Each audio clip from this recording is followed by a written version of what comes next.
चुनाव तो सब हारते हैं, लेकिन कोई अपने पहले ही चुनाव में धूल चाट जाए, राजा वो होता है। वो राजा व्यक्तित्व का आदमी होता है जो अपने पहले ही चुनाव को 26,000 वोटों से 23,000 वोटों से हार जाए। राजा वो नहीं होता है जो पहला ही चुनाव जीत जाए। मैं बात कर रहा हूं अवध ओझा की। अवध ओझा वही अवध ओझा जो अरविंद केजरीवाल को भगवान कृष्ण का अवतार बता दिए थे।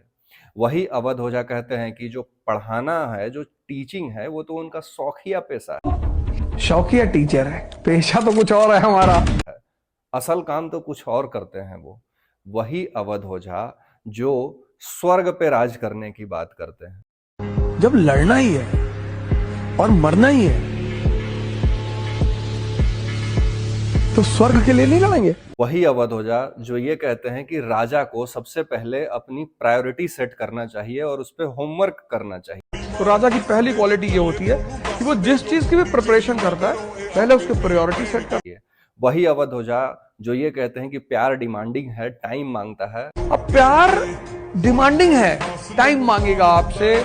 उसी अवध ओझा को ये पता होना चाहिए था कि राजनीति भी मासूका की तरह होती है, ये भी डिमांडिंग होती है, इसमें भी आपको टाइम देना होता है। कुछ दिन पहले यही अवध ओझा एबीपी न्यूज की एंकर चित्रा त्रिपाठी को एक इंटरव्यू दे रहे थे। उसमें कहा था कि आज मैं कोई बहाना नहीं बनाऊंगा, मैं ये पटबड़गंज की सीट को जीत के दिखाऊंगा। मैं वैसा विद्यार्थी नहीं हूं जो एग्जाम में फेल हो जाऊं और फिर आकर के बहाने बनाऊं।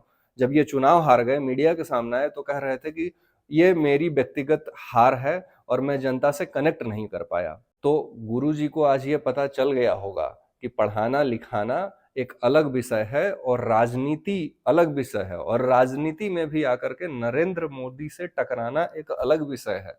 तो अवध ओझा को बहुत जोर से राजनीति आई थी, अब इनको कहीं ना कहीं करनी थी। ये बीजेपी के पास गए, कांग्रेस के पास गए, बहुजन समाजवादी पार्टी के पास गए।